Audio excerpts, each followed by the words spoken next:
Right folks, Monday morning here. I'd like to take this opportunity to thank everybody that's wrote in regarding this Barker. I'd have never have known what it was without your help. So thank you, that's Jodie, Keith and all the others there. There's been a few of you. I'm sorry I haven't I've forgotten you like. But when I look on that information that you've sent me, it is interesting. I've been reading into it and I did get a little bit wrong. This is the phase splitter. I thought it was audio output valve with it being a bit bigger, you know, but it's the phase splitter. And these are the two audio output valves delivering about 4 watts each. But the push-pull, so they combine the audio together. The 838 stands for 8 tubes. 1, 2, 3, 4, 5, 6, 7, 8. And the 3, I don't know what that's for, but the 838 the 8 is for the 8 tubes, and the other 8 is for the 8 watts of audio output coming from these VT66s. That's interesting. I can remember seeing a box of valves at Paul's, a big box with loads of these metal tubes in, absolutely loads, but the dealer's got them. Anyway, I've no reason to believe that any of the, I will put money on it, right? You see, it's a common thing. You got to see tablets I've rammed down my gizzard today, folks. I could make a video on hot tablets I take.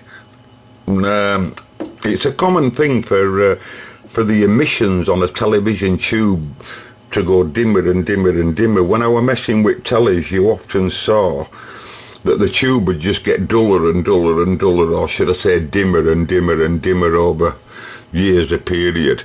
And this tube here works nearly identical to a cathode ray tube, and the reason why we don't see any green at the front, it's very common that the emission will be buggered. The tube will be buggered, but it won't be doing any harm. You know, it probably had to keep it in circuit because of its heater chain. You know, a lot of them are connected in series, you know. So if you pull it out, for example, the other tubes won't get any heaters. So obviously it won't work. So it's probably kept it in for that reason.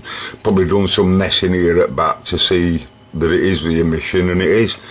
You know, so and they're very hard to get as well, by the way, these Magic Eyes, because you know they're on all the time the radio's on, you know. Anyway, so thanks everybody for that. I don't know what I'm going to do, by the way, because I don't have an audio this would have been a radio. I could have easily made a cabinet for it. I could have made quite a unique cabinet for it. You know, it's a shame, innit? But I don't have the audio transformer. And when I read into it, I said to myself, only a bit ago I was looking through boxes of transformers, and I said to myself, it's going to have to be a reasonable audio output transformer, because it's push-pull and it delivers 8 watts. I bet you're thinking, well, 8 watts, that's not a lot. Well, it is proper 8 watts as we know it, unlike some of the lies that the Japanese company talk about. And you know, it has to be the proper transformer there going into this plug. So and also high tension, we've seen for ourselves is 400 volts coming up here. It probably is a bit high from what the radio would normally run on, I'm sure, but once it all gets working, it'll probably calm down that, you know. I've no reason whatsoever to think that there's out wrong with it at all. In fact, I was thinking of bringing a scope in and actually having a look to see if we've got modulated audio coming up here, and I'll bet you we do. I bet you this radio does work, even though we don't see it Magic Eye. I bet it does work. Quite scandalous, isn't it? So if anyone's got one of these and you've got one and it's in a really bad way, because when I look at the pictures of those that's on the internet, have you noticed how scruffy and rusty and awful they are? And I said earlier that Paul seemed like he'd built this. It's possible Paul's taken all of the items out and give out Shazzy a good clean or what, I don't know, I doubt it, like. Because he'd have cleaned it better than that, but you can clearly see loads of new, you know, he's gone to loads of trouble, hasn't he? You know, loads of trouble. Our Paul would have had the audio transformer. And I'm pretty positive I could have made a cabinet for it like in time. But anyway, never mind. I'm going to move on to another video now for you. Not this, by the way. This is just another Shazzy I've been playing with. It woke up straight away, did this? Don't ask me what it is. I ain't got a clue. All I know is it's a radio. And it woke up immediately. Absolutely immediately. I just put a speaker to it, put an aerial to it, and sussed out its connections, and the animal were off. It were off straight away. He wrote this A192 in several places, so I take it whatever model it is, it's an A192. Don't be bothered anybody to download a manual for it. I'm not interested in this. I'm not interested in it. It comes under the category of a pile. You see what I mean? But it does though, lads. I'm sorry, it does. It's a bit of a recapped it and all. You know, you can clearly see he's been, you know what I mean? That's what you know, I always loved our Paul. I'm sure you can tell that by my videos. Speak highly of him, don't I? But I'll tell you, I seem to respect it. I always did highly respect him, because when you talk to him, you know, he was so, you know, he was so in depth. You could ask him anything, and you really could. You should have seen how good he were on old TVs. He used to have hundreds and hundreds of black and white TVs. And when I say hundreds, I bet you're thinking, no, he did, he really did. There were stacks right up to the ceiling. He was a joiner, as I've told you, right? And he lived on his own in a 3-bedroom house. And me and my dad used to laugh his head off, because in stairs, going up the staircase in house, he'd made how can I describe it? On this side of wall going up, you know, steps would be on this side as you go up, and on this side of wall, he'd built horizontal shelves all the way up, allowing him to literally stack televisions and radios on the whole wall all the way up the side, from the hallway downstairs right up to the landing at the top, leaving Paul a gap of about, just enough to get up the stairs sideways. I kid you not. And in the house, all the way around the house, that's why we were all shocked, like when we got to Paul's to empty it, because we were all terrified, thinking that there were a hell of a lot more than what there were. We all thought we'd have to get rid of all of these tellies, but Paul were obviously downsizing, you know. But there used to be little alleyways, just little alleyways where you could just crawl through, in living room, in kitchen, in bathroom, everywhere, in landing, everywhere. They were like little alleyways. He were addicted. He were really addicted. And that video I put up ages ago, one of the best tube men in England, I still stick by that. I still stick by that statement. Anyway, so thanks to everybody, and if anyone's got an audio transformer for one of these Barker 838s, of course I'll buy it off you. I don't want note for note. It'd be nice to see that. If I can get an audio transformer for it, you know, I'd make a cabinet for it. I'll put you £3.50 that it does work. So I'll make this a short video, folks. I'm just going to show you the Marconi radio, and then I'm going to take some more medication. And it's not for me head. Catch you later. Okay, people, here I found my first Marconi radio downstairs. Another one I didn't know I had. Excuse me, I'm looking for the capacitors that might be more suitable for the Decca. I'm working on the Decca today, but I'm just hunting for parts, you know. Hey, nice to have a Marconi. I've got loads of Marconi test equipment, and you know I love it, if I haven't told you before. Medium, long and short, this species, and it's absolutely beautiful. I've just found, looking in paperwork downstairs, one of Paul's job sheets. He must have worked on building sites. Make good to this door. You know, make shelves for this cupboard. You know, replace the flooring in back room and all of that. So he must have done normal joinery as well, you know. Money, I suppose, if you can do joinery, cabinet making, you know, I would imagine you're not frightened of doing any type of joinery. What model is this? Do not remove the back, although any internal metal parts, unless... sorry. Do not remove back or touch any internal metal parts unless the receiver is completely disconnected from the supply. Well, you can still get a belt. If them capacitors are holding something, they'll still throw you at the other end of the room. Well, I don't see any model number on here, so yeah, you know what we've got to do. Well, I can assure you folks, this radio works absolutely spot on, and I do get the impression that Paul's been all over. New cord on, as you can see. Right, I have to be careful, I better turn that down. God almighty. It said there, look, Marconi phone, and tells you it's tubes and what have you here. Sorry, there it does. No, that's its voltage here, isn't it? That's its tube section here. Okay. And like I say, it works absolutely spot on. I'll show you a better picture of the inside of there. But I get the picture. Like I say, he's been all over. He's made a bottom for this.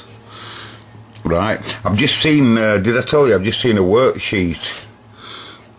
I was interested in reading that, all what he's got to do, you know, new floors and new doors. He's got to make the doors, make all the shelves and all of that. New mains lead, of course. We'd expect that, wouldn't we? It's a nice, lovely article, that. I think that's absolutely bloody lovely, that. Really nice old timer, that. It's a lovely thing, right? Nice tone on it and all, you know, usual carry-on tone. This has got preset stations, presets are presets. You know, be careful, I don't want to scratch cabinet in any way. Not that I do on any of them. Yeah, you could probably add another one there. There's space for another one. And these are coarse adjustments, I take it. And these are fine. You know, yeah, really nice animal. Let me try and show you around on the inside. Don't put your foot in there, old pal. You won't like it if you put your foot in there. Radio won't like it, neither will you. Shame. Oh, go on. What would it touch? You know it would, alright.